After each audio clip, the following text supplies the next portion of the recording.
Friends, मैं मुकेश वर्णवाल एक बार फिर से अपने YouTube चैनल पर आप सबों का हार्दिक स्वागत और अभिनंदन करता हूं। आज की इस क्लास में भारतीय संविधान की श्रृंखला को आगे बढ़ाते हुए फंडामेंटल राइट्स के अंतिम अध्याय के बारे में बात करेंगे।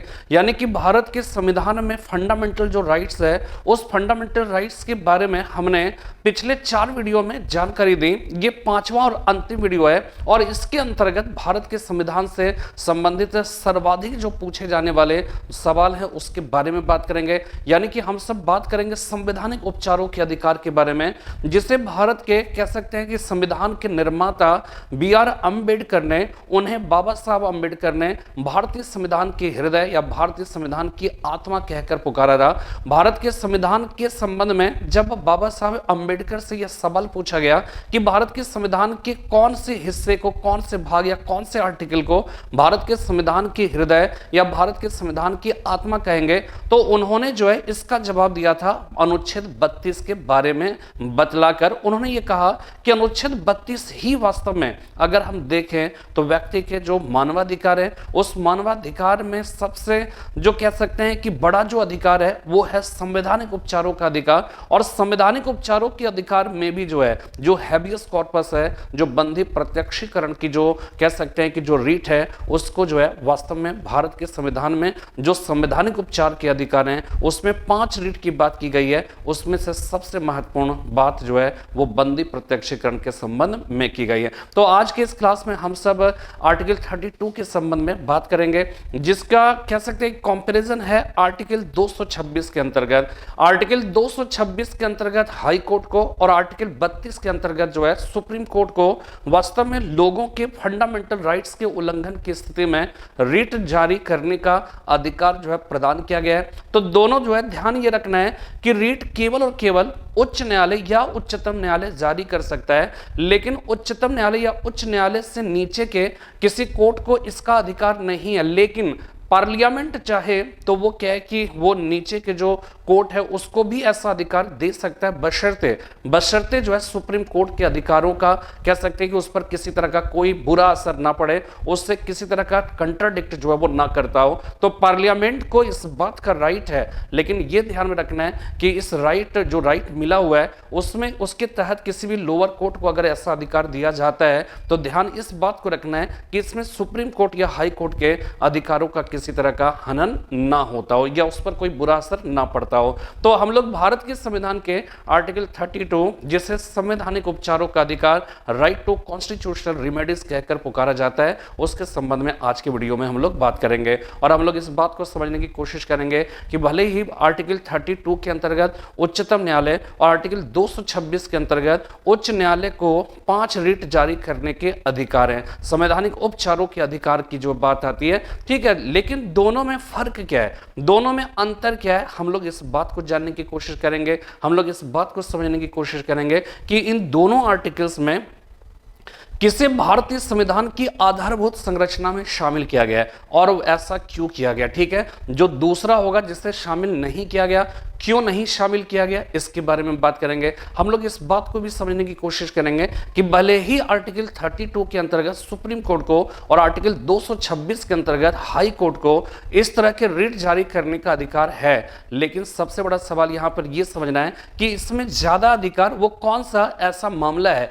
जिसमें आर्टिकल 32 के उच्चतम न्यायालय की तुलना में आर्टिकल 226 के उच्च न्यायालय को ज्यादा अधिकार इस मामले में प्रदान किया गया है। हम लोग इस बात को समझने की कोशिश करेंगे। ठीक है, तो आज की क्लास में हम लोग जो है भारतीय संविधान के भाग 3 में जो आर्टिकल 12 से 35 के बीच में जिस फंडामेंटल राइट्स की बात की गई है उसमें सबसे जो महत्वपूर्ण है आर्टिकल 32, उस आर्टिकल 32 के बारे में बात करेंगे। और इसमें एक बात और समझिएगा कि आपको जैसे हमने प्रस्तावना के बारे में बताया, हमने आपको जो है वो क्या है कि नागरिकता तो हो गया, इसके बाद हमने फंडामेंटल राइट्स के बारे में अभी हम लोग चर्चा कर रहे हैं। ठीक है, इसके बाद आप नीति निदेशक तत्वों के बारे बारे में आप जानते ही होंगे, आप फंडामेंटल ड्यूटीज के बारे में आप जानते होंगे, और आपको मालूम होना चाहिए कि वास्तव में प्रस्तावना हो या फिर जो है वो क्या हो जाएगा, नीति निदेशक तत्व, राज्य की नीति के निदेशक तत्व जो है directive principles of state policy हो जाए या फंडामेंटल ड्यूटीज हो जाए, ये सब ज्यूडिशियबल नहीं है, ये सब न्याय योग्य नहीं है। यानी कि इसमें वर्णित जो बातें हैं वो उसके हिसाब से हमारी सरकार अगर काम नहीं करती है या फिर कह सकते हैं कि जनता उसके हिसाब से काम नहीं करती है, तो वो न्याय योग्य नहीं है, वो क्या है, ज्यूडिशियबल नहीं है, ठीक है, उसके विरुद्ध मुकदमा नहीं हो सकता है। लेकिन फंडामेंटल जो ड्यूटीज है उसको क्या है, उसे न्याय योग्य बनाया गया है और वो उसे ज्यूडिशियबल बनाया गया है। और इसका बेहतरीन उदाहरण है आर्टिकल 32, जिसके अंतर्गत ये कहा गया कि भाग 3 के द्वारा प्रदान किए गए जो अधिकार हैं, जो नागरिकों को प्रदान किए गए, अगर उसमें से किसी को भी किसी का अगर जो है अधिकारों का हनन होता है तो आर्टिकल 32 के अंतर्गत और उधर उच्च न्यायालय के अंतर्गत जो है आर्टिकल 226 के अंतर्गत उच्च न्यायालय में और आर्टिकल 32 के अंतर्गत उच्चतम न्यायालय में अपील कर सकता है। और न्यायालय उसका जो है वो क्या करेगी, उच्च न्यायालय जो है वो क्या है कि वो ठुकरा सकती है। लेकिन जो है ध्यान ही रखिएगा, उच्च न्यायालय में अगर व्यक्ति जो है जाता है अपने मौलिक अधिकारों के उल्लंघन की स्थिति में, तो उच्चतम न्यायालय उसको मानने से उसको ठुकरा नहीं सकता है, यानी कि उसके अपील को ठुकरा नहीं सकता, उसको वो मानना ही पड़ेगा। लेकिन उच्च न्यायालय में अगर गया तो वहां पर जो है ये ठुकराया जा सकता है, वहां पर उसे जो है वो कह सकते हैं उसे लौटाया जा सकता है, लेकिन सुप्रीम कोर्ट ऐसा नहीं कर सकता है। तो चलिए आज की क्लास में हम लोग इसके संबंध में बातचीत करेंगे। आइए हम सब जो है बोर्ड पर चलते हैं, ठीक है। कि यहां पे देखिए पहला जो है हमने हमेशा की तरह ये जो चैप्टर है इसका जो या वीडियो का आप कह सकते हैं जो विषय है उसका जो टैग लाइन है वो संवैधानिक उपचारों का अधिकार, इसका टाइटल आप कह सकते हो वो है संवैधानिक उपचारों का अधिकार, राइट टू कॉन्स्टिट्यूशनल रेमेडीज हो गया, ठीक है ना। इसमें क्या है, संविधान ने मूल अधिकारों की रक्षा की जिम्मेदारी उच्चतम न्यायालय और उच्च न्यायालय को दिया है, ठीक है। देखिए जब भी हम कोई वीडियो स्टार्ट करते हैं ना, उस वीडियो की जो भूमिका में जो बातें हम कहते हैं उसका जो जिस्ट होता है वो मैं पहले से ही ऑलरेडी जो है वो डिस्कस कर देता हूं। और आप देखिएगा उधर जो भी चीजें हैं ना, जो भी बातें हैं उसका थोड़ा सा कह सकते हैं कि ज्यादा मतलब जो है मतलब उसका एक प्रकार से डिटेल जो है वो क्या है कि उसका वहां पे वर्णन मिलता है, उसका जो है कहीं ज्यादा बृहद रूप में मिलता है। लेकिन बेसिक जो चीजें हैं ना वो चीजें मैं प्रस्तावना के तौर पे जो है हर वीडियो के प्रारंभ में बतलाता हूं कि मैं क्या करने वाला हूं, क्या इंपॉर्टेंट चीजें हैं इसको समझने के लिए। तो यहां पे देखिए सबसे पहली चीज कि अगर आपको जैसे लिखना होगा कि संवैधानिक उपचारों के अधिकार के बारे में, तो आप ये कहोगे कि वास्तव में किसी भी व्यक्ति के अगर अधिकार की हम बात करें सिर्फ, ठीक है, लेकिन उस अधिकार के हनन की स्थिति में उसको न्याय दिलाने की बात ना करें तो उसको प्रदान किए गए उस अधिकार का कोई मतलब नहीं है। अधिकार हमने दे दिया लेकिन अधिकार का उल्लंघन हो रहा है, उसको सताया जा रहा है और उसके सताए जाने के विरोध में वो क्या है कि कहीं अपने इलाज के लिए अपने न्याय के लिए वो कहीं अपील नहीं कर सकता है,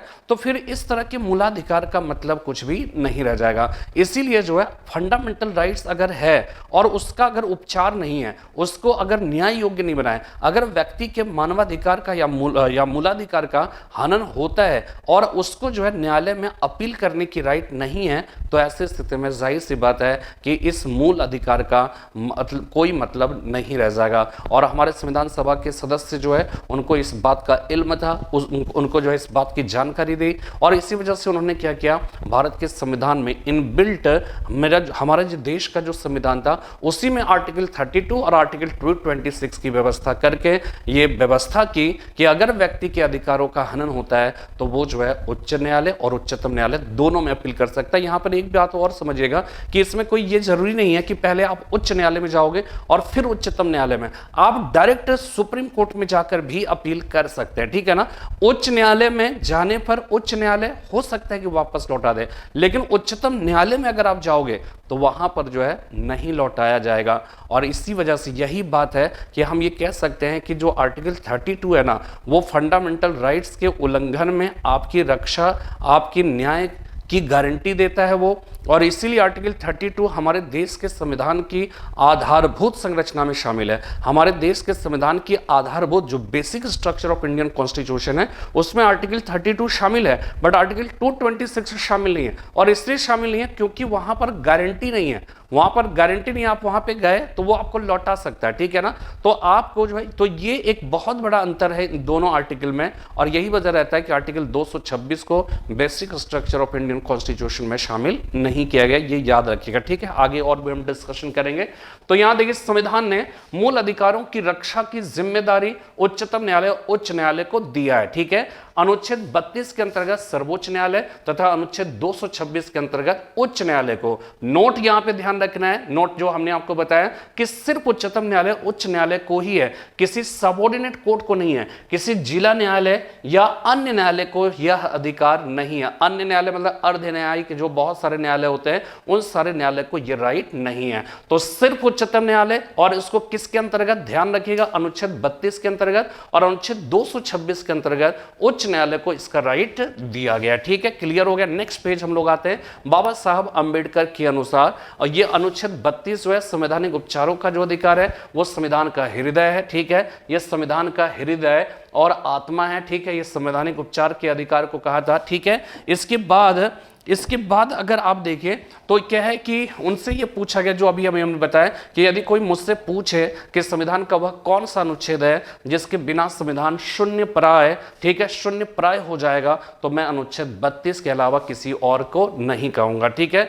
इसके बाद जो है अनुच्छेद 32 में 4 खंड है, ठीक है ना। अनुच्छेद 32 में जो है वो क्या है कि सबसे पहले 4 खंड की बात करिए। उसमें 4 खंड में क्या चीज है कि यहां पर इसमें यह कहा गया कि जैसे सुप्रीम कोर्ट को यह राइट अगर है तो उसको भी कह सकते हैं कि किसी ना किसी अनुच्छेद के किसी प्रावधान के अंतर्गत ही तो वो राइट दिया गया ना।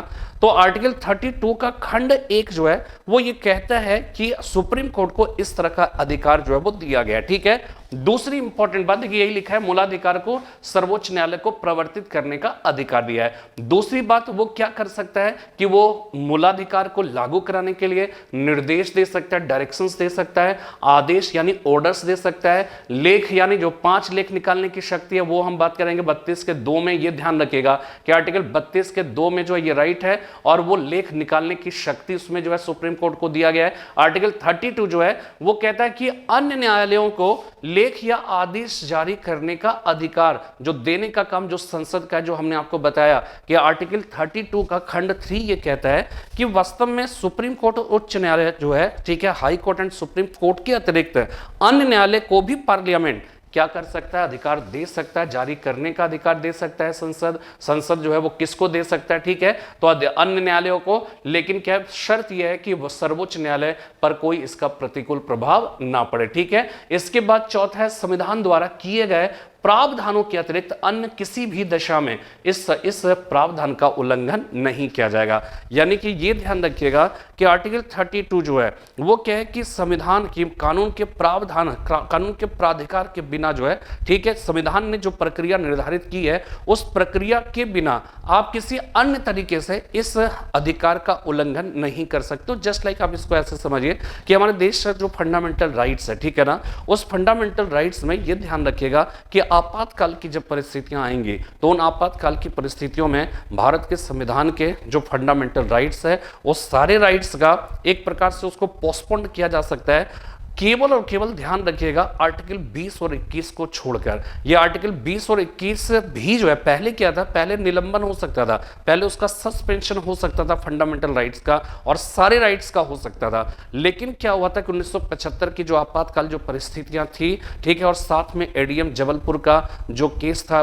वर्सेस जो है शिवकांत शुक्ला का जो केस था, ठीक है, उस केस के में क्या का जो विवाद था वो विवाद में आगे बताऊंगा। उसके परिणाम स्वरूप क्या है कि फाइनल जो वर्डिक्ट आया सुप्रीम कोर्ट का जो है, ठीक है ना, सुप्रीम कोर्ट का, उसमें जो है ये कहा गया कि नहीं, सरकार चाहे जो भी मतलब संसद चाहे जैसे भी जो है वो क्या है कि राष्ट्रपति के आदेश पर आपातकालीन परिस्थितियों में ये सारे अधिकार का निलंबन किया जा सकता है। यानी किसी को भी गिरफ्तार किया जा सकता है, कोई हैबियस कॉर्पस नहीं होगा कि बंदी को प्रत्यक्षीकरण कराना जरूरी है, वो कोई नहीं कर सकता। सारे अधिकारों का जो है वो क्या है कि उसका सस्पेंशन हो जाएगा, उसका निलंबन कर दिया जाएगा, ठीक है ना। लेकिन उसका इतना मिसयूज हुआ इतना मिसयूज हुआ कि आपातकाल की जब स्थिति खत्म हो गई तो 44वां संविधान संशोधन लाकर 1978 एडी में इसमें यह भारत के संविधान में यह व्यवस्था की गई कि आप सारे अधिकार का हनन करें, क्योंकि सारे अधिकार का आप सस्पेंशन कर सकते हैं। और इसलिए देखिए उसके पीछे भी लॉजिक जो है वो लॉजिक यही है कि देखिए व्यक्ति ठीक है महत्वपूर्ण है, लेकिन कभी भी किसी भी स्थिति में व्यक्ति राज्य से बड़ा नहीं हो सकता। राज्य की सुरक्षा सर्वोपरि है और उसकी सुरक्षा, उसकी एकता और अखंडता के लिए अगर किसी व्यक्ति को डिटेंट भी किया जाता है, ठीक है, उसका जो है वो क्या है कि मतलब जो है उसको गिरफ्तार या किसी कारणवश जो है वो किया जाता है, तो वो जो है वो पॉसिबल है, वो सही है, क्योंकि राज्य से बड़ा, राज्य की एकता और अखंडता से बड़ा जो है वो क्या है कि हमारे देश का व्यक्ति नहीं हो सकता है। ठीक है, ये ध्यान रखिएगा। तो उसमें डिटेंशन किया जा सकता है, उनको गिरफ्तार किया जा सकता है, उनको नजरबंद किया जा सकता है, ये सारी चीजें हो सकती है। लेकिन जो है वो क्या है कि हर चीज में सब कुछ हो सकता है, लेकिन याद रखिएगा कि 44वें संविधान संशोधन ने कहा कि सब कुछ हो सकता है, लेकिन आर्टिकल 20 और 21 ये दो आर्टिकल है, ये जो है आप क्या करोगे, ये किसी भी हाल में इसका निलंबन नहीं किया जा सकता है, इसका सस्पेंशन नहीं किया जा सकता है। और आर्टिकल 20 और 21 में क्या है, पिछला वीडियो भी देख सकते हैं। ऐसा मैं बता दूं कि आर्टिकल 20 में अपराधों के लिए दोष सिद्धि के संबंध में संरक्षण है और आर्टिकल 21 में प्राण और दैहिक स्वतंत्रता का अधिकार है। ठीक है, प्राण और दैहिक स्वतंत्रता का अधिकार है और आर्टिकल 20 में अपराधों के लिए दोष सिद्धि के संबंध में संरक्षण। दोष सिद्धि के संबंध में संरक्षण का मतलब हो गया उसमें 3 बातें की गई। और वो पहली बात क्या हो गई कि उसमें पहली बात ये की गई कि किसी भी व्यक्ति को आप तब तक गिरफ्तार नहीं कर सकते हैं जब तक कि उस समय लागू किसी कानून का उसने उल्लंघन नहीं किया है, एक्स पोस्ट फैक्टो लॉ जो है। ठीक है, तो अपराधों के लिए दोष सिद्धि के संबंध में इस तरह के संरक्षण की जो है बात की गई और आर्टिकल 21 में प्राण और दैहिक स्वतंत्रता के अधिकार की बात की गई। तो बात आपको समझ में आ गई। तो ये चीज जो है वो क्या है कि यहां पर ध्यान रखना है। तो सबसे पहली बात कि मूलाधिकार को सर्वोच्च न्यायालय को प्रवर्तित करने का अधिकार दिया गया। आर्टिकल 32 के खंड 2 में निर्देश, सुप्रीम कोर्ट निर्देश जारी कर सकती है, आदेश दे सकती है, ठीक है, लेख जो है जारी करने की शक्ति है, ठीक है, और इसी के अंतर्गत 5 रिट्स जारी किए जाते हैं, जिसके बारे में आगे बात करेंगे, जो बहुत ही इंपॉर्टेंट है। फिर 32 के खंड 3 में यह कहा गया कि अन्य न्यायालयों को भी लेख या आदेश जारी करने का अधिकार दे सकता है। और कौन देगा? संसद। ध्यान ये रखिएगा, ये सुप्रीम कोर्ट किसी अन्य न्यायालय को यह राइट नहीं देगा, ये सारे राइट देने का काम जो है वो संसद को है, ठीक है ना। तो संसद को है, लेकिन ध्यान ये रखना है कि सर्वोच्च न्यायालय पर इसका कोई प्रतिकूल प्रभाव ना पड़े। और चौथी बात कि संविधान द्वारा किए गए प्रावधानों के अतिरिक्त अन्य किसी भी दशा में निलंबन नहीं हो सकता है। आर्टिकल 32 संविधान द्वारा किए गए जो प्रावधान है, जैसे आपातकाल में बनाया गया है, प्रावधान किया गया है कि संविधान में संशोधन करके कि आर्टिकल जो है वो 19 का भी निलंबन हो सकता है, ठीक है, इसके बाद सब का हो सकता है, आर्टिकल 32 का भी हो सकता है, और बाद में जोड़ा गया कि 20 और 21 को छोड़कर सब का हो सकता है। तो ये जो है, लेकिन ये भी जो है वो क्या है, संविधान में जो प्रावधान किए गए, संविधान में जो प्रावधान किए गए उसी प्रावधान के हिसाब से केवल हो सकता है, अन्य तरीके से नहीं हो सकता है, ठीक है। अन्य किसी भी तरीके से इस अधिकार का उल्लंघन नहीं हो सकता है। ये बात जो है इसमें की गई, ठीक है ना। इसके बाद देखिए अनुच्छेद 32 का निलंबन कब? कुछ ही परिस्थितियों में। स्थिति तब उत्पन्न होती है जब राष्ट्रपति अनुच्छेद 352 के अधीन, जो अभी अभी हमने बताया, कि आपात की घोषणा करते हैं, ठीक है ना। और इसमें क्या है, मूलाधिकारों का निलंबन जो है, यानी कि सस्पेंशन ऑफ फंडामेंटल राइट्स राष्ट्रपति करेंगे। आर्टिकल 358 के अंतर्गत अनुच्छेद 19 का निलंबन कि उसमें विचार और अभिव्यक्ति की स्वतंत्रता है, शांतिपूर्ण और निरायुध सम्मेलन की स्वतंत्रता, फिर संघ और जो है एसोसिएशन बनाने की स्वतंत्रता या सहकारी समिति भी जोड़ा गया। उसके बाद जो है भारत के किसी भी क्षेत्र में आबाद भ्रमण की स्वतंत्रता, आबाद निवास की स्वतंत्रता, ये सारे जो राइट्स दिए गए, ठीक है, आर्टिकल 19 में। आपातकाल के सिचुएशन में आर्टिकल जो है 358 ये कहता है कि 19 का निलंबन किया जा सकता है, और अनुच्छेद 359 ये कहता है कि मूलाधिकारों का निलंबन किया जा सकता है। मूलाधिकार में सब हो जाएगा, लेकिन फिर क्या है, 44वें संविधान संशोधन में ये मूल संविधान में ये व्यवस्था की गई थी कि मूलाधिकारों का निलंबन हो सकता है। लेकिन 1975 में इतना ज्यादा लोगों को जो है कह सकते हैं कि निर्दोष लोगों को भी गिरफ्तार कर दिया गया और उसके जो है कोई सुनवाई नहीं थी। इसलिए जब मामला खत्म हुआ, जब आपातकाल का सिचुएशन खत्म हुआ, तो जनता पार्टी की सरकार, देखिए ध्यान रखिएगा कि भले ही वो बहुत लंबे समय तक हिंदुस्तान पर शासन नहीं किया, लेकिन उन्होंने अपने अल्पकालीन शासन काल में उन्होंने ऐसी व्यवस्था की जिसने वास्तव में जो है भारत के संविधान की जो मजबूती है वो मजबूती जो है प्रदान की, भारत के संविधान को और भी ताकतवर जो है बनाया। तो ये जो है, और इसमें से एक है कि अनुच्छेद 20 तथा 21 को छोड़कर आप जो है वो क्या है कि आप ये दो को छोड़कर किसी का भी निलंबन कर सकते हैं, ठीक है ना। इसके बाद देखिएगा नेक्स्ट जो है 5 प्रकार की याचिका है। आर्टिकल 32(1) जो है वो क्या, ठीक है ना, ठीक है। आर्टिकल 32 का जो है वो क्या है कि जो मूलाधिकार को सर्वोच्च न्यायालय को प्रवर्तित करने का अधिकार और इसमें जो है रिट जारी करने का अधिकार, इसी दोनों का जो है वो असर है वहां पर आर्टिकल 32 के अंतर्गत वो क्या हो जाएगा, वो सर्वोच्च न्यायालय को जारी करने का अधिकार है 5 प्रकार का, और आर्टिकल 226(1) के अंतर्गत उच्च न्यायालय को जारी करने का अधिकार है 5 प्रकार का रिट। अब देखिए अनुच्छेद 32 तथा अनुच्छेद 226 में अंतर क्या है। पहला अंतर 32 के अंतर्गत हमने बताया कि उच्चतम न्यायालय को यह अधिकार है, ठीक है। देखिए दोनों में अंतर समझ लीजिए कि यहां पर अगर आप समझिए, ठीक, आर्टिकल पूछा जाएगा कि आर्टिकल 32 और आर्टिकल 226 दोनों में मूलाधिकार के उल्लंघन की स्थिति में व्यक्ति जा सकता है, ठीक है। दोनों के अंतर्गत जो है वो कार्रवाई कर सकता है, चाहे वो 32 के अंतर्गत करे 226 के अंतर्गत। फर्क क्या है, फर्क यहां पर यह है कि अनुच्छेद 32 यानी कि अगर आप सुप्रीम कोर्ट में अपील करना चाहते हैं, ठीक है, तो सुप्रीम कोर्ट में अपील करने की स्थिति में आपको आर्टिकल 32 के अंतर्गत जाना पड़ेगा, लेकिन अगर उच्च न्यायालय में करना चाहते हैं तो आर्टिकल 226 के अंतर्गत ही जाना पड़ेगा। आर्टिकल 32 के अंतर्गत आप उच्च न्यायालय में नहीं जा सकते हैं और 226 के अंतर्गत आप सुप्रीम कोर्ट में नहीं जा सकते हो। ये एक बड़ा अंतर हो गया। दूसरा अंतर यह कि आर्टिकल 32 के अंतर्गत आर्टिकल 32 का जो प्रभाव है, जो असर है, वो पूरे भारत पर है, ठीक है। वो किसी राज्य विशेष से संबंधित नहीं है, पूरे हिंदुस्तान पर वो लागू होता है। लेकिन आर्टिकल 226 की अगर हम बात करें तो संबंधित राज्य के उच्च न्यायालय को आर्टिकल 226 के संबंध में जो कार्रवाई है वो अपने ही राज्य तक सीमित है, वो किसी अन्य राज्य के पास या अन्य राज्य के मामले में वो काम नहीं कर सकता, ये ध्यान रखिएगा, ठीक है। जो भी राज्य होगा उस राज्य के संबंधित जो उच्च न्यायालय होंगे उसको अपने राज्य तक ही सीमित रहने का अधिकार या कह सकते रहना पड़ेगा, और आर्टिकल 226 का। तो इस रूप में आप दूसरा अंतर ये कह सकते हैं कि आर्टिकल 32 पूरे भारत पर है, ठीक है। आर्टिकल 226 संबंधित राज्य के और संबंधित जो उच्च न्यायालय और उस राज्य के जो व्यक्ति उसी तक जो है वो सीमित है, ठीक है। तीसरी इंपॉर्टेंट बात हमने बताया कि आर्टिकल जो है 32 में जो है सिर्फ और सिर्फ ध्यान रखिएगा कि फंडामेंटल राइट्स का अगर उल्लंघन होता है तभी आप आर्टिकल 32 के अंतर्गत वहां जा सकते हैं।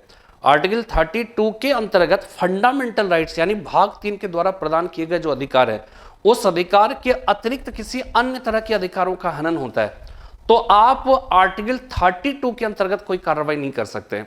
लेकिन आर्टिकल 226 में क्या है कि मूलाधिकार के उल्लंघन की स्थिति में तो जा ही सकते हो उच्च न्यायालय में, लेकिन मूलाधिकार के अतिरिक्त अन्य अधिकारों का भी अगर हनन होता है तो आप आर्टिकल 226 के अंतर्गत उच्च न्यायालय में जाके अपील कर सकते हैं। और इस रूप में आप ये कह सकते हो कि 226 जो है ना आर्टिकल 32 से कहीं ज्यादा व्यापक है। अब आप कहोगे कि फंडामेंटल राइट के उल्लंघन के अतिरिक्त अन्य अधिकारों का क्या हनन हो सकता है, तो अन्य अधिकार है बहुत सारे, जैसे हमने आपको विधिक अधिकार बताया था ना कि पहले फंडामेंटल राइट संपत्ति का अधिकार था और विधि का अधिकार जो है फिर क्या संपत्ति के अधिकार को विधिक अधिकार बना दिया गया, ठीक है। तो विधिक अधिकार बना दिया तो वो भी तो एक प्रकार का अधिकार ही है ना, वो फंडामेंटल राइट्स नहीं है लेकिन विधिक अधिकार है। और विधिक अधिकार की भी अगर स्थिति होती जैसे आर्टिकल 265 में जो है वो क्या है कि ये कहा गया कि विधि के प्राधिकार के बिना करों का अधिरोपण नहीं कर सकते हैं, यानी कि आप मनमाना सरकार जो है राज्य जो है वो मनमाना किसी के ऊपर टैक्स इंपोज नहीं कर सकती है, उसकी भी एक कानून का एक प्रक्रिया है। और मनमाना अगर कर रहे हो तो आपको अपील करने का अधिकार है, लेकिन 32 के अंतर्गत नहीं, आपको 226 के अंतर्गत ही जो है उस अधिकार के हनन की स्थिति में आप अपील कर सकते हो। समझ में बात आ रही है? तो ये आपको जो है वो क्या है कि समझना है, ठीक है। तो ये एक अंतर हो गया। एक और अंतर हो गया, नेक्स्ट अंतर समझिएगा कि आर्टिकल 32 जैसे कोई व्यक्ति का किसी का मूलाधिकार का हनन होता है और वो क्या है आर्टिकल 226 के अंतर्गत उच्च न्यायालय में जाता है, तो उच्च न्यायालय में जाने के बाद अगर उच्च न्यायालय सुनने से इनकार कर देता है, ठीक है, तो फिर वो जो है सुप्रीम कोर्ट जाएगा। तो यहां पर एक चीज ध्यान रखिएगा कि आर्टिकल 226 के अंतर्गत अगर कोई व्यक्ति संबंधित राज्य के उच्च न्यायालय में जाता है तो उच्च न्यायालय उसे वापस लौटा सकता है। उसकी बात को सुनने से इनकार कर सकता है। लेकिन जब इसके बाद सुप्रीम कोर्ट जाओगे आप, तो सुप्रीम कोर्ट जो है वो इनकार नहीं कर सकता है। अब आप कहोगे क्यों नहीं कर सकता? स्वाभाविक है भाई, सुप्रीम कोर्ट के उच्च न्यायालय ने अगर कह सकते हैं कि वो ठुकरा दिया, तो न्याय की एक अपील का एक उम्मीद जो है वो क्या है कि सुप्रीम कोर्ट में बचा हुआ है। सुप्रीम कोर्ट मना कर देगा, फिर कहां जाएंगे आप? इसलिए सुप्रीम कोर्ट संविधान ने कहा कि सुप्रीम कोर्ट मना नहीं कर सकता है। और ध्यान ये रखिएगा, चूंकि 32 जो है वो एक गारंटी देता है कि तुम्हारा फंडामेंटल राइट का अगर उल्लंघन होता है तो मैं न्याय दिलवाऊंगा। ये उच्च न्यायालय नहीं करता है, इसीलिए आर्टिकल 32 को भारत के संविधान की आधारभूत संरचना में शामिल किया गया है, 226 को शामिल नहीं किया गया है। ठीक है, तो ये सारी जो है बातें हैं। ठीक है, तो यहां पे जो है वो क्या है कि आर्टिकल 32 में केवल मूलाधिकार के उल्लंघन पर और 226 में अन्य यानी विधिक अधिकारों के उल्लंघन पर भी आप जा सकते हो। इसके पहले 32 के अंतर्गत उच्चतम न्यायालय तथा 226 के अंतर्गत उच्च न्यायालय हो गया, तो दोनों में अंतर बता रहा हूं। ठीक है, और उसमें जो है 32 में हमने बताया कि अनुच्छेद 265 विधि के प्राधिकार के बिना, ठीक है, बाय ऑथोरिटी ऑफ लॉ के मतलब जो है के बिना करों का अधिरोपण नहीं किया जा सकता, और अगर ऐसा होगा तो आर्टिकल 226 के अंतर्गत व्यक्ति संबंधित राज्य के उच्च न्यायालय में अपील कर सकता है। ठीक है ना। तीसरा हो गया आर्टिकल 32, उच्चतम न्यायालय सुनवाई से इनकार नहीं कर सकता है, किंतु उच्च न्यायालय अनुच्छेद 226 में के अंतर्गत मना कर सकता है। ठीक है ना। चौथा हो जाएगा अनुच्छेद 32 संपूर्ण भारत के लिए है, किंतु अनुच्छेद 226 संबंधित राज्यों के लिए ही है। ये बात बता दिया, सारी बातें बता दिया। अनुच्छेद 32 basic structure of Indian constitution है। व्हाई हमने खुद सवाल किया है, व्हाई, तो इसका कारण क्या है? क्योंकि ये मूलाधिकारों की रक्षा की गारंटी देता है। अनुच्छेद 226 basic structure of Indian constitution नहीं है। व्हाई? क्योंकि ये रक्षा की गारंटी, और गारंटी के लिए शब्द याद रखिएगा, प्रत्याभूति शब्द का भी प्रयोग किया जाता है। तो उच्च न्यायालय व्यक्ति के अधिकारों के हनन की स्थिति में उसकी रक्षा की प्रत्याभूति नहीं देता है, उसकी रक्षा की गारंटी नहीं देता है, इसलिए जो है उसको basic structure of Indian constitution यानी भारत के संविधान की आधारभूत संरचना मानी नहीं जाती है। और चूंकि ध्यान याद रखिएगा, आपातकाल में 226 निलंबित नहीं होता है, जबकि सभी मौलिक अधिकार निलंबित हो जा सकते हैं। हमने आपको बताया अनुच्छेद 20 तथा 21 को छोड़कर, यानी अनुच्छेद 32 भी निलंबित हो जाता है, लेकिन अनुच्छेद 226 निलंबित नहीं होता है। क्यों नहीं होता है? इसका रीजन आप यही समझ सकते हैं, क्योंकि भाई उसमें बहुत सारे मूलाधिकार के अतिरिक्त जो है विधिक अधिकार है, वो सब अधिकार तो सामान्य स्थिति में भी जो है बने रहना चाहिए, तो इसलिए आर्टिकल 226 में जो है वो क्या है कि नहीं है। ठीक है, अब देखिए 5 प्रकार की जो याचिका है उसमें देखिए समझिएगा, क्यू हो गया, QPMCH Patna medical college hospital, और उसमें क्यू लगा दिया, क्यों PMCH में ही एडमिशन हुआ, क्यों पटना मेडिकल कॉलेज हॉस्पिटल में ही एडमिशन हुआ, आप ऐसे याद कर सकते हो। तो क्यू का मतलब है को वारंटो, इसका मतलब है अधिकार परीक्षा। अधिकार परीक्षा का मतलब है, परीक्षा मतलब होता है सवाल करना। ठीक है, परीक्षा मतलब होता है सवाल करना। तो यहां पे जो है सवाल पूछेगा, किस अधिकार से तुमने कोई सार्वजनिक पद धारण किया है संविधान के द्वारा, या सरकार के किसी संवैधानिक पद को अगर धारण किया है तो किस अधिकार से, ये सवाल को वारंटो। ठीक है। प्रोहिबिशन, प्रोहिबिशन का मतलब है प्रतिषेध, प्रतिषेध का मतलब है कि ये ध्यान रखिएगा, ये हो गया या फिर ये हो गया, इस दोनों में देखिए दोनों का कंपैरिजन करिए, प्रतिषेध और ये जो है वो क्या आता है, सुप्रीम कोर्ट हाई कोर्ट अपने लोअर कोर्ट को जो है वो क्या करता है, वो जो है ये जारी करता है।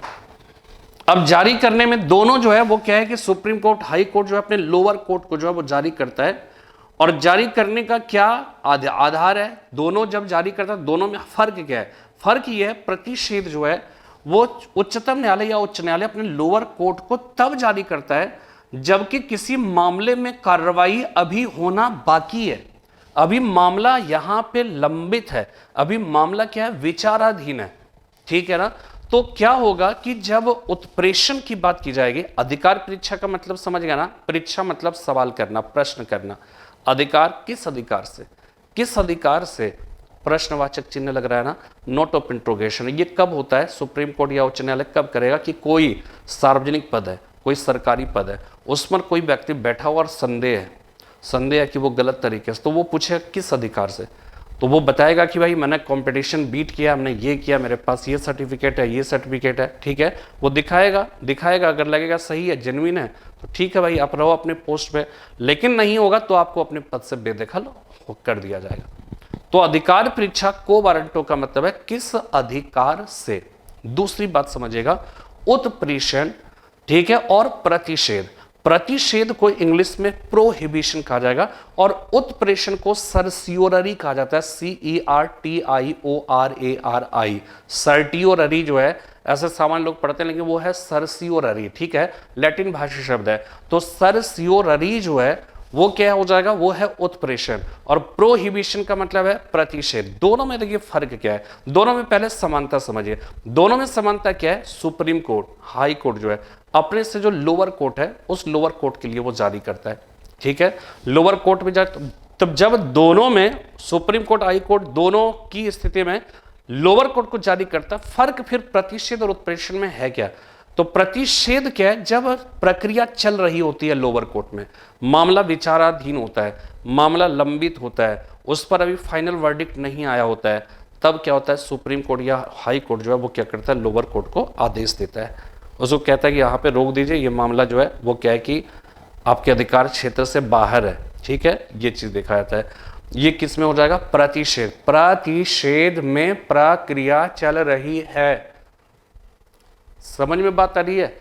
उसमें क्या हो रहा है कि उसमें जब न्यायिक प्रक्रिया चल रही होती है, ठीक है, न्यायिक प्रक्रिया चल रही होती है, उस पर विचार हो रहा होता है, मामला अभी लंबित है, फाइनल कोई वर्डिक्ट नहीं आया है, ऐसी स्थिति में सुप्रीम कोर्ट या हाई कोर्ट अपने लोअर कोर्ट को क्या जारी करता है, प्रतिषेध।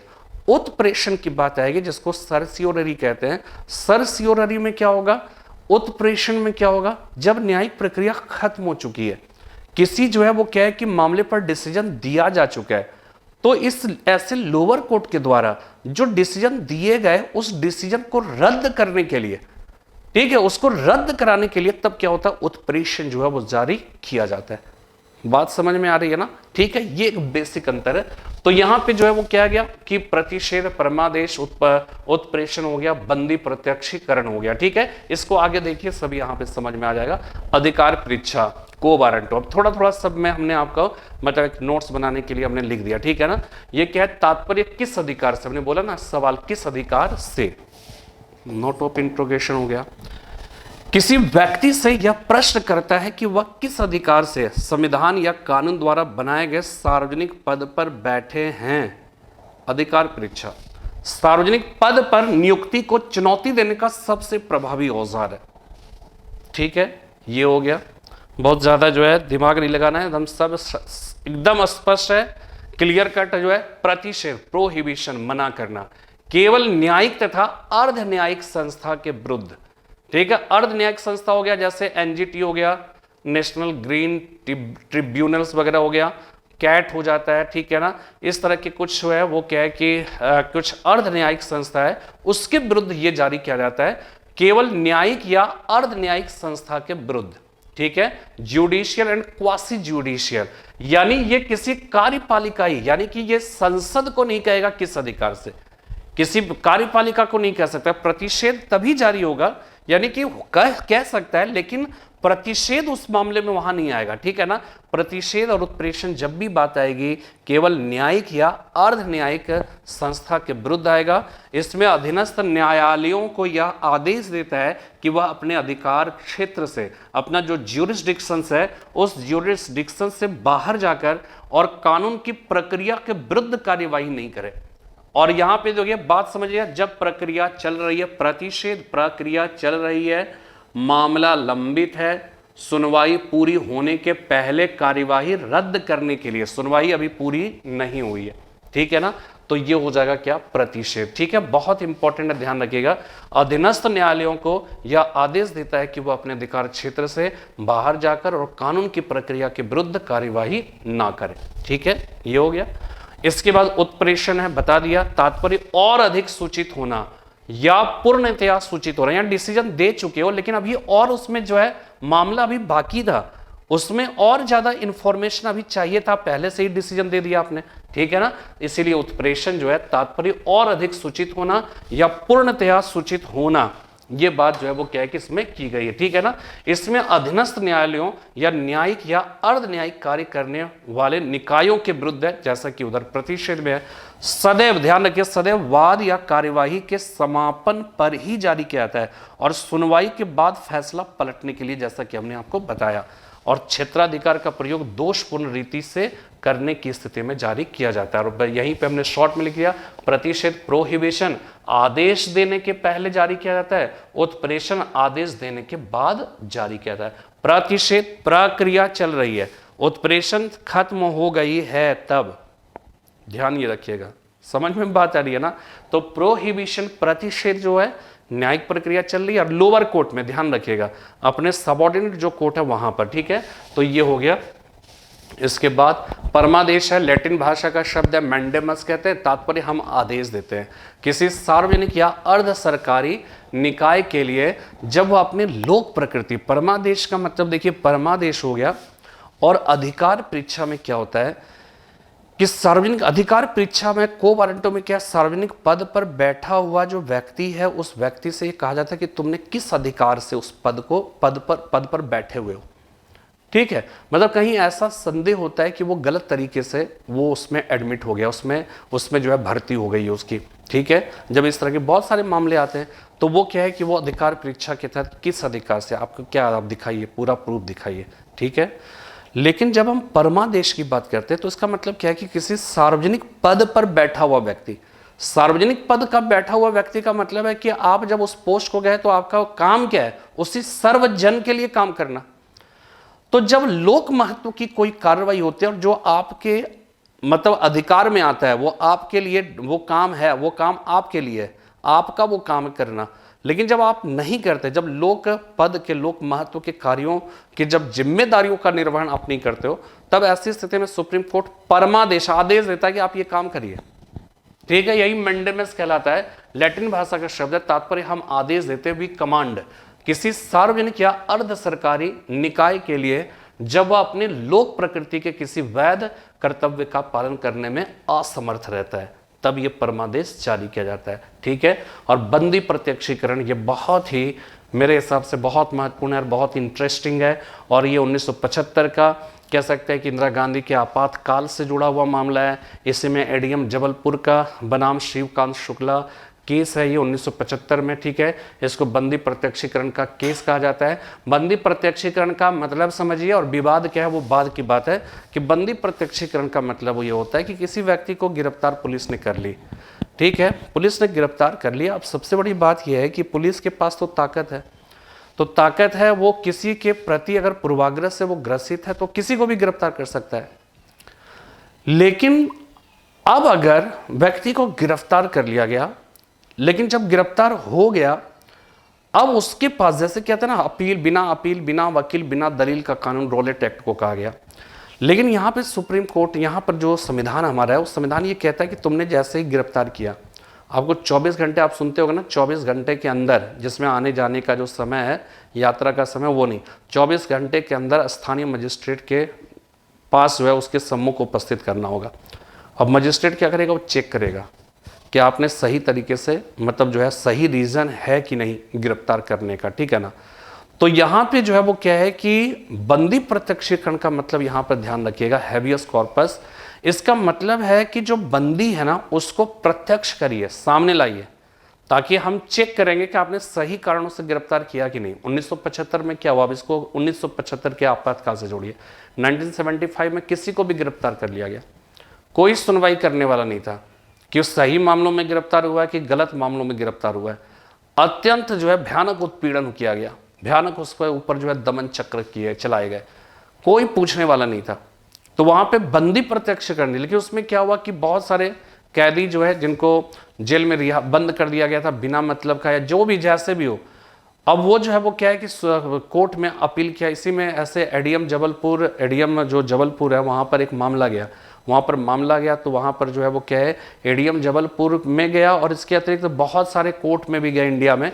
तो एडीएम जबलपुर सहित जो है भारत के 9 न्यायालयों ने, ठीक है, उसने क्या किया, उसने मतलब जो है बंदी प्रत्यक्षीकरण को जो है वो क्या है कि कहा कि नहीं, जो बंदी बनाए गए हैं उन सबको न्यायालय में उनको उपस्थित करना चाहिए, ठीक है। जब ये निर्णय हो गया तो इंदिरा गांधी जो है चली गई सुप्रीम कोर्ट इसके खिलाफ। जब सुप्रीम कोर्ट वहां पे गई तो वहां पर क्या हुआ कि मामला जो है वो सुप्रीम कोर्ट ने इस पर डिसीजन जो दिया वो डिसीजन इंदिरा गांधी के पक्ष में दिया, और ये सारे जो न्यायालय ने ये कहा कि नहीं बंदी प्रत्यक्षीकरण होना चाहिए उसके अगेंस्ट में दे दिया। और क्या हुआ कि और यहाँ तक मामला आ गया कि आपातकाल के दौरान कोई भी जो सरकार है वो किसी का मर्डर भी कर दे तब भी जो है वो कुछ नहीं हो सकता है, ठीक है ना। ये सारी जो इतना विवादास्पद है उसको क्या है कि ये कर दिया गया। तो ये जो है वो एडीएम जबलपुर, तो वो इसको बंदी प्रत्यक्षीकरण केस कहा जाता है। एडीएम जबलपुर जो है वो क्या है कि उस मामले में, केस के मामले में, वहां पर जो न्यायालय उसने ये कहा कि नहीं होना चाहिए, लेकिन इंदिरा गांधी जो है वो क्या है कि उन्होंने इस मामले को सुप्रीम कोर्ट में ले गया और सुप्रीम कोर्ट जो है वहां पर इंदिरा गांधी के पक्ष में जो है मामला दे दिया। तभी जो है वो क्या हुआ, तब जाके जो है वो क्या हुआ, वहां पर आर्टिकल 20 एंड 21 को जो है वो क्या है कि उसको जो है ये कहा, मतलब बंदी प्रत्यक्षीकरण में क्या हुआ कि आप बंदी प्रत्यक्षीकरण नहीं करा रहे, इसका मतलब है किसी भी व्यक्ति को आप गिरफ्तार कर ले रहे हो, तो आर्टिकल 21 कहता नहीं, प्राण और दैहिक स्वतंत्रता का हर एक व्यक्ति को अधिकार होगा, ठीक है ना।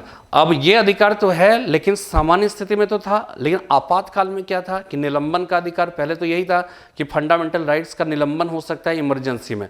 वहां पर जो है जब हमारे संविधान सभा के सदस्य जो है वो क्या कि वो यही सोचते, उन्होंने ये सोच नहीं पाए कि ऐसा हो सकता है।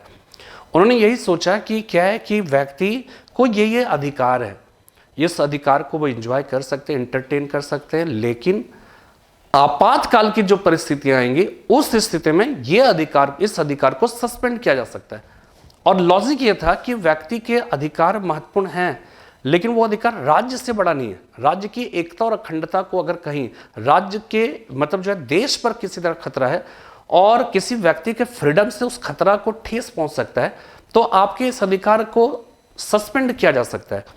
ये जो है उस समय के सुप्रीम कोर्ट या संविधान सभा के जो सदस्य थे और उस विचार थे और उसी के हिसाब से उन्होंने विचार, लेकिन उसका मिसयूज 1975 में जो है वो क्या है कि इतना ज्यादा हुआ कि बाद में 1978 में कहा गया नहीं, आप आपातकालीन परिस्थितियां हैं, ठीक है ना, लेकिन व्यक्ति को प्राण और दैहिक स्वतंत्रता का अधिकार है, ठीक है ना, अधिकार है। और उसको अगर गिरफ्तार अपराध के लिए दोष सिद्धि के संबंध में संरक्षण का मतलब यही है कि जब तक कोई अपराध नहीं किया गिरफ्तार नहीं कर सकते हो, ठीक है। आर्टिकल 22 में जो प्रिवेंटिव डिटेंशन है उसको छोड़ दीजिए, वो एक अलग तरह का केस है कि वहां पर जो है, लेकिन सामान्य स्थिति की बात करें तो आप जो है वो क्या है कि किसी को तब तक गिरफ्तार नहीं कर सकते जब तक कि वो किसी उस समय लागू किसी कानून का उल्लंघन नहीं किया हो।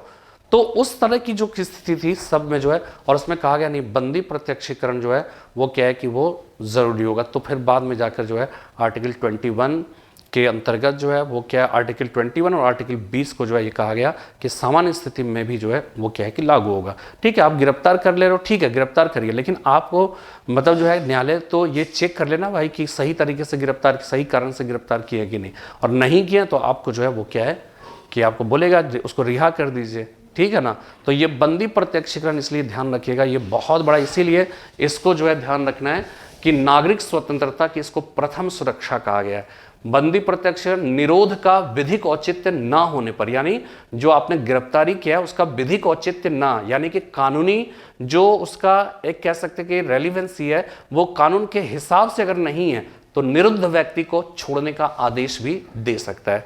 और यहां बंदी प्रत्यक्षीकरण लैटिन भाषी शब्द है, तात्पर्य शरीर को हमारे समक्ष प्रस्तुत करो, let us have the body. बंदीकरण करने वाले अधिकारी या पुलिस को कहा जाता है बंदी प्रत्यक्षीकरण के अंतर्गत कि शरीर को, बंदी बनाए गए व्यक्ति को हमारे समक्ष प्रस्तुत करो। इसका उद्देश्य है अवैध रूप से बंदी बनाए गए व्यक्ति को स्वतंत्र करना, ठीक है। एडीएम जबलपुर बनाम जो है ये हमने आपको बता ही दिया, बंदी प्रत्यक्षीकरण का केस जो है वो क्या है वो बता दिया, ठीक है। और अवैध गिरफ्तारी से रोकने का ये है, ठीक है। और ये जो बंदी प्रत्यक्षीकरण का आदेश बंदीकरण करने वाले अधिकारी को दिया जाता है, पुलिस को दिया जाता है, अगर वो उसका उल्लंघन करता है तो इसको कॉन्टेम्प्ट टू कोर्ट माना जाएगा, ठीक है। इससे कॉन्टेम्प्ट टू कोर्ट कहकर पुकारा जाएगा, ठीक है। तो यहां पर जो है वो क्या है कि ये हो जाएगा अवैध गिरफ्तारी से अनुच्छेद 21 का उल्लंघन, ठीक है ना, ये हो गया। तो इस तरह से जो है क्या हुआ कि भारत के संविधान की जो है कह सकते हैं कि फंडामेंटल जो राइट्स है इसके बारे में हमने आपको जानकारी दी। उम्मीद करता हूँ कि हमारी जो फंडामेंटल राइट्स, ऐसे तो पूरा संविधान चल रहा है, कोशिश कर रहा हूँ कि धीरे धीरे हम लोग क्रमशः एक वीडियोस कम से कम डाल रहा हूँ, ठीक है ना। और उसके अंतर्गत जो है निश्चय मोमेंट लॉकडाउन का जो सिचुएशन है, जो भी है अभी स्थिति जो है, जिस तरह से लगातार कोरोना पेशेंट्स की जो है संख्या बढ़ रही है, तो ऐसी स्थिति में हमें लगता है कि ऑफलाइन क्लासेस में भी टाइम लगेंगे। तो मैं इस तरह से कोशिश कर रहा हूँ। और बहुत सारे बच्चों ने जो है वो क्या है कि और सारे क्लासेस चलाने की बात कही है, जो कि थोड़ा सा कठिन हो जाता है, क्योंकि हम लोगों ने ये हमारा एक पर्सनल लेवल पे जो है वो क्या है कि ये संयोग था कि हमने जो है कोरोना काल के पहले जो है, ये एक तरह से समझ जाइए संयोग की बात है कि हमने ऐसे ही मेरे दिमाग में, चूंकि मैं पहले से ही यूट्यूब से जुड़ा हुआ था तो कुछ ना कुछ करता रहता था, ठीक है ना। तो हमारे दिल में 2-3 महीने पहले इच्छा हुई थी कोरोना काल के जो है जस्ट आप समझ जाइए लॉकडाउन के जस्ट एक सप्ताह पहले जो है मेरे दिमाग में, एक सप्ताह 10 दिन 15 दिन पहले मेरे दिमाग में आया कि नहीं, हमें जो है मेरे पास डिजिटल बोर्ड होना चाहिए, हमारे पास एक कैमरा होना चाहिए, ठीक है ना। तो हमने पहले से ही इसका जुगाड़ कर लिया था अपने एक शौकिया तौर पे जो है बनाने के लिए, ठीक है ना। तो फिर क्या है, तो और उसी समय लॉकडाउन लागू हो गया, तो मैंने तो ऐसा सोचा और उस संयोग से ऐसा हो गया, दुर्योग संयोग जो भी कहिए, और हुआ। और उसके बाद जो है फिर क्या, तो हमारे पास एक स्कोप था, हमने ऐसा, और लोग नहीं सोच पाए मान लीजिए, ठीक है। तो वो उस तरह से वो व्यवस्था नहीं, अब किसी के घर में जाकर तो वीडियो पूरा क्लास के पॉइंट ऑफ व्यू से तो नहीं बन सकता ना, यहाँ पर भी एक प्रॉब्लम ही होगी, ठीक है ना। तो सोशल डिस्टेंसिंग में प्रॉब्लम आएगी, तो इसलिए पर्सनल लेवल पे जो है, लेकिन इसमें भी बहुत सारी दिक्कतें हैं। और दिक्कतें क्या है, नेट के स्तर पे बहुत सारी प्रॉब्लम आ रही, कभी कभार मैं वीडियो ही डाल नहीं पाता क्योंकि रेंडरिंग में इतना टाइम लग जाता है, ठीक है। पता नहीं उसका जो है लैपटॉप का कॉन्फ़िगरेशन सही नहीं है, ठीक है, क्योंकि पहले तो हम लोग को पता नहीं था टेक्निकल जो चीज़ें हैं ना, तो इंटरनेट की प्रॉब्लम है बहुत धुआंधार जो है, जिसको कहते हैं कि एक वीडियो अपलोड करने में बहुत मतलब जो है प्रॉब्लम्स आते हैं, ठीक है ना। तो ये सब थोड़ी सी दिक्कतें हैं, कोशिश कर रहा हूँ, ठीक है ना। लेकिन जो है कुछ ना कुछ मतलब जो है बहुत सारे लोग बोल रहे हैं कि पेड क्लास चलाने के लिए, ठीक है ना। लेकिन मैं इस कोरोना काल में सोचता हूँ कि नहीं, ये जो है इसी तरह से मैं कुछ जो है वो क्या है कि अपने देशवासियों के प्रति इसी रूप में जो है मैं अपनी सेवा जो है वो दे सकता हूँ, ठीक है ना। तो दे रहा हूँ, लेकिन कुछ बेसिक जो चीज़ें हैं ना, वो क्या होता है कि वो बहुत लंबे समय तक नहीं चल पाता है, ठीक है ना। आप सब जो है कह सकते हैं कि रोजगार विहीन जो है सब लोग अब धीरे धीरे हो रहे हैं। हम सब भी अब जो है वो क्या है कि इस साल का पता नहीं क्या सिचुएशन होगा, क्या नहीं है, वो कुछ पता नहीं है। तो कुछ ना कुछ जो है वो क्या होगा कि हमें मतलब जो रनिंग कॉस्ट है, ठीक है, चूँकि बहुत सारे टेक्निकल हैंड्स हैं, उनको जो है वो क्या है कि हर काम तो मैं कर नहीं सकता हूँ ना, कि हर समय पढ़ना भी हमें पड़ता है ना, कोई भी चीज़ें पढ़ाने के लिए तो पढ़ना पड़ता है।